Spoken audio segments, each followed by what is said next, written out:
You are watching Grace Television.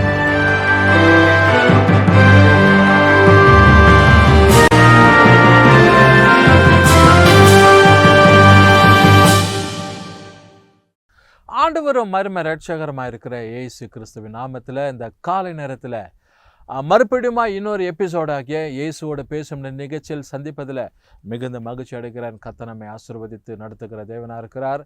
அதனால் சங்கீதம் 105 சொல்லப்படுகிறது, கர்த்தர் நல்லவர், அவர் கிருபை என்றும் உள்ளது என்பதாக. ஒவ்வொரு நாளும் தேவன் நம்முடைய வாழ்க்கையில் நல்லவராக இருக்கிறார். அவர் அற்புதத்தின் தேவன், சமாதான காரணர், சந்தோஷத்தையும் மகிழ்ச்சியும் ஆனந்தத்தையும் நம்முடைய வாழ்க்கையில் நிரந்தரமாக நித்தியமாய் நமக்கு தந்திருக்கிற தேவனாக இருக்கிறார். இந்த நல்ல காலை நேரத்தில் ஆண்டவர் நமக்கு நல்ல ஆலோசனைகளை தந்து பெரிய காரியங்களை செய்து பலனுக்குள்ளாக ஆண்டவர் நம்ம நடத்துகிற தேவனாக இருக்கிறார். அதனால் நம்முடைய சூழ்நிலைகள் எல்லாவற்றையும் கர்த்தர் மாற்றி போட வல்லவராக இருக்கிறார். மகிழ்ச்சியின் தேவன் தாமே நம்மை ஆசீர்வதிக்கிற தேவனாக இருக்கிறார். நம்முடைய ஜெபங்களுக்கு கர்த்தர் பதில் தருகிற எப்பேற்பட்ட ஜெபங்களை ஏறெடுத்தாலும் அவைகளுக்கு தேவனாக கர்த்தர் நிச்சயமாய் ஆண்டவர் பதில் தருகிறார். ஏன்னா ஆண்டோட வசனம் சொல்லப்படுகிறது, நிச்சயமாக உனக்கு முடிவு உண்டு, உன் நம்பிக்கை வீண் போகாது என்பதாக. எனக்கு அருமையான தேவ ஜனமே, இந்த வசனத்தை கவனித்து கொண்டிருக்கிற இந்த நாளில் உங்கள் வாழ்க்கையில் ஆண்டவர் பெரிய காரியங்களை ஆண்டவர் செயல்படுத்தட்டும் என்று சொல்லி நான் வாழ்த்துக்கிற மனமாற உங்களுக்கு நான் ஜெபத்தை தாழ்மையோடு கூட ஏறெடுக்கிறேன். தேவன் ஒவ்வொரு நாளும் நம்மை வித்தியாசமாய் நடத்துவார், பாதுகாக்குவார், செம்மையான வழிகளுக்குள் அவர் நம்மை நடத்துகிற தேவனாக இருக்கிறார். அதனால் சங்கீதம் 31 ஒரு வித்தியாசமான ஒரு நம்பிக்கையின் ஜெபத்தை இங்கே பக்தன் ஏறெடுக்கிறார். பாருங்க, வசனங்கள் சொல்லப்படுகிறது என்ன அப்படின்னா, 31ஆம் சங்கீதத்தில் முதல் வசனத்தை, I come to you lord for protection, never let me be defeated, you are my riches God, save me I pray. நான் உம்முடைய சமூகத்தில் பாதுகாப்புக்காக வந்திருக்கிற, வீழ்த்திடாதையும், நீங்கள் தான் என்னுடைய நீதியின் தேவன், என்னை ரட்சியம் காப்பாற்றும், நான் உம்முடைய சமூகத்தில் ஜபிக்கிறேன்னு சொல்லி இந்த இடத்துல துவக்குகிறார் அருமையான பக்தன். ஆகின எனக்கு அருமையான தேவ ஜனமே, பாருங்கள், தேவனுடைய சமூகத்தில் நாம் என்னென்ன கேட்குறோமோ அவைகளுக்கு கர்த்தர் நிச்சயமாக நம்ம பதில் தருகிறவர். Whatever we pray, whatever we plead in to his presence, that lord is there to grant everything whatever we ask in his name definitely. ஆகினால இன்றைக்கு ஒரு வித்தியாசமான ஒரு ஜெபம், ஒரு நம்பிக்கையான ஒரு ஜெபம், எ ப்ரேயர் ஆஃப் ட்ரஸ்ட். அதனால் தேவனிடத்தில் நம்ம நம்பிக்கையோடு கேட்க வேண்டாம். எதை கேட்டாலும் மேற்பூச்சிக்காக சும்மா கேட்குறோம்னு சொல்லி, விளையாட்டுக்காக, தமாஷுக்காக, ஒரு நண்பன்கிட்ட எப்படி நம்ம விளையாட்டுக்காக நம்ம ஏதாவது பேசணும், அப்படி போல இல்லை. தேவ சமூகத்தில் நீ உண்மையாக, தியாகமாக, விசுவாசத்தோடு நீ கேட்கும்போது தேவன் அதில் உனக்கு எல்லாவற்றிலும் நன்மை செய்கிறவராக இருக்கிறார். பாருங்கள், 31ஆம் சங்கீதம் 14வது 15வது 2 வசனத்தை அந்த காலை நேரத்தில் நான் தியானித்து உங்களுக்கு நான் விசேஷமாக ஜெபிக்க போகிறேன். கர்த்தர் நம்மை ஆசீர்வதிக்கிறவராக இருக்கிறார். 14வது வசனம், நானும் கர்த்தாவே உம்மை நம்பி இருக்கிறேன். எப்படி சொல்கிறார் பாருங்க. வசனத்தில் அவர் எப்படி துவக்கிறாருன்னா, தேவ சமூகத்தில் இங்கே பாருங்கள் நல்லா, நீங்கள் கர்த்தாவே உம்மை நம்பி இருக்கிறேன், நான் ஒரு காலம் வெட்கப்படாதபடி செய்யும், உமது நீதி நிமித்தம் என்ன விடுவியும் அப்படின்றார். உம்முடைய நீதி நிமித்தம் என்ன விடுவியும் சொல்லி துவக்கினதான இந்த தேவ மனுஷன் 14வது வசனம் 15வது வசனத்தை சொல்றாரு, நானும் கர்த்தாவே உம்மை நம்பி இருக்கிறேன், but I trust in thee O lord. நானும் உம்மை நம்பி இருக்கிறேன், நீர் என் தேவன் என்று சொல்வேன் என்று சொல்லி பகிரங்கமான ஒரு காரியம். நீர் என் தேவன் என்று நான் சொல்லுவேன். இடரல் வரட்டும், நெருக்கம் வரட்டும், எந்த சூழ்நிலை வரட்டும், எது என்னை வித்தியாசப்படுத்தினாலும் நான் உண்மை மாத்திரம் மிகுப்படுத்த, நீர் என் தேவன் என்று சொல்லி அப்படின்னு. அப்பேற்பட்ட வைராக்கியம், அப்படிப்பட்ட ஒரு விசுவாசம் உள்ள ஒரு ஜெபம் நமக்குள்ள காணப்பட வேண்டும்.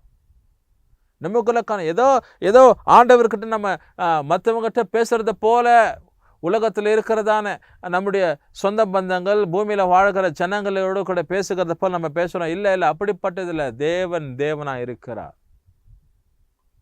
God is there. He is a righteous God.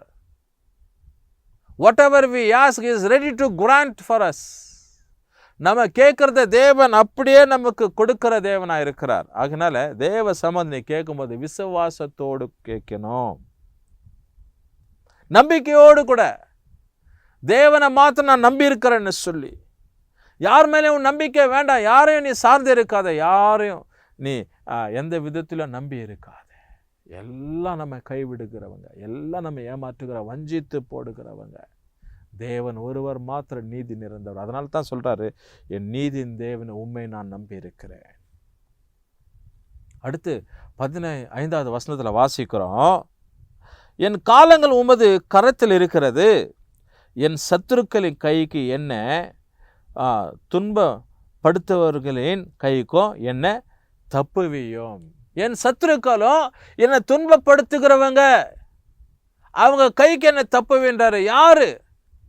நம்முடைய அயலாகத்தார், நம்முடைய சொந்த பந்தங்கள், யாரோ ஒரு குறிப்பிட்ட நபருங்க நம்ம என்ன பண்ணுவாங்க, துன்பத்திற்குள் ஆளாக்குவாங்க. சொந்த குடும்பத்தார், உடன்பிறப்பு, இல்லை தாய் தகப்பன், யாரோ நம்ம இடர்களுக்குள்ள நடத்துவாங்க. இல்லை நல்லா கூட உட்கார்ந்து சாப்பிட்ட நண்பன், தோழி, நல்லா கூட படித்தவங்க, அவங்க நல்ல வேலை பண்ணின்னு இருந்தவங்க நமக்கு விரோதமாக ஏதோ ஒரு காரியத்தை செயல்பட்டுருவாங்க. அப்படிப்பட்டவங்களுக்கு என்னை விடுவீங்க, தப்புவீங்க. துன்மார்க்க கைகளுக்கு, துன்மார்க்க செயல்களுக்கு, சத்துருவின் கைகளுக்கும், துன்பப்படுத்துகிற கைகளுக்கு என்ன தப்புவீங்கன்னு சொல்றார். எனக்கு அருமையான நம்பர்ல எப்பேற்பட்ட ஒரு விசுவாசம் உள்ள, ஒரு வைராக்கியம் நிறைந்த ஒரு ஜெபம். இன்னைக்கு நம்முடைய ஜெபம் எப்படி இருக்கிறது? விசுவாசம் உள்ள ஜெபமா இருக்கிறதா? ஊக்கமுள்ள ஜெபமா இருக்குதா? வைராக்கியம் நிறைந்த ஜெபமா இருக்குதா? தேவன் மேல இருக்கிற நம்பிக்கையான ஜெபமா இருக்குதா? எப்படி நீ ஜெபிக்கிறோம்? எப்படி நாம ஜெபிக்கிறோம்? எப்படி நீ ஜெபிக்கிறோம்? அங்க ஜெபம் எப்படி இருக்கிறது? உன் தனிப்பட்ட ஜெபம் எப்படி இருக்குது? விசுவாசத்துல நீ ஜெபிக்கிறையா? ஆண்டவரை இல்ல மேற்பூச்சிக்காக ஜெபிக்கிறியா? இல்ல தேவனுடைய சமூகத்துல இன்னும் சில காரியங்கள் நான் கற்றுக்கணும்னு சொல்லி ஜெபிக்கிற? However you pray, what is your prayer? நீ எப்படி ஜெபிக்கிற? யோசித்து பார். தேவன் நம்ம எல்லா தீமைகளுக்கு தப்புவிக்க வல்லவராக இருக்கிறார். என்ன செய்கிறோம் நம்ம தேவனுக்காக? அவர் நம்ம தப்புவிக்கிறார், அவர் நம்ம பாதுகாக்கிறார், அவர் நமக்கு துணையாக இருக்கிறார். அதனால நாம் என்ன செய்கிறோம்? நான் என்ன செய்கிறீங்க? What you are doing? கைமாற என்ன செய்கிறோம்? விசுவாசத்தை நிலைத்திருக்கிறியா? இல்லை, இங்கே அங்கங்க அப்படி ஓடி உன் விசுவாசத்தை குறைச்சி கொள்ளுகிற வாழ்க்கையில் தான் வாழ்ந்து கொண்டு இருக்கிறியா தவிர, தேவன் மேலே நம்பிக்கையாக, விசுவாசமாக, முழுமையான நம்பிக்கை தேவன் மேலே பற்றி இருக்கணும்னு சொல்லி ஒரு காலம், ஒரு போதும் ஒரு மனுஷனுக்கும் இன்னைக்கு பூமியில் உண்டாகிறதில்ல. இன்னைக்கு தாவீது ஆரம்பத்தில் 31ஆம் சங்கீதம் 1வது வசனத்தை அவர் சொல்லி ஜபிக்கிறது போல, என்னை எல்லா விதமான தீமைகளுக்கு தப்புவீங்க, நான் உங்கள் அண்டையில் வந்திருக்கிறேன் அப்படின்னு சொல்லி அவர் ஜபிக்கிறாரு. 14-15 நானும் கர்த்தரை உண்மையே நம்பி இருக்கிறேன்னு சொல்றார். அப்படி நம்பிக்கை தேவன் மேலே இருக்கணும். இந்த காலத்தில் கர்த்தரை மாத்திரம் நீ நம்பிடு, தேவனை ஆசீர்வதிப்பார். கண்களை மூடி ஜபிப்போம். உனக்காக நான் ஜபிக்கிறேன். நல்ல ஆண்டவரே, இந்த காலை நேரத்துக்கு ஸ்தோத்திரம். எங்கள் ஜெபங்கள், எங்கள் ஆண்டவரப்பா நம்பிக்கை யார் மேலே, விசுவாசம் யார் மேலே இருக்குது? உலகத்தின் மேலேயா? உலகத்தில் உள்ள ஜனங்கள் மேலேயா? இல்லை ஏதாவது யாராவது உதவி செய்ய அவங்க மேலே இருக்கிறதா? இல்லை உண்மையே ஆண்டவரப்பா விடுவிக்கிறவர்னு சொல்லி, நீதியின் தேவன்னு சொல்லி உண்மை நாங்கள் நோக்கி பார்க்கிறோமா? கொஞ்சம் அலசி ஆராய்ந்து பார்க்க எங்கள் இருதயங்கள் திறக்கப்படட்டும்ப்பா. ஒப்பு கொடுக்கிற இந்த காலை நேரத்தில் இந்த வசனங்களை ஆண்டவரே கவனித்திருக்கிற இந்த பிள்ளைங்க வாழ்க்கையில் அற்புதத்தையும் நன்மையும் கர்த்தர் தந்திருவீராக. துதிகான மகிமையும் குறைவருக்கு எடுக்கிறேன். இயேசு கிறிஸ்துவின் நாமத்தில் ஜெபிக்கிறோம் நல்ல பிதாவே. ஆமென். God bless you all.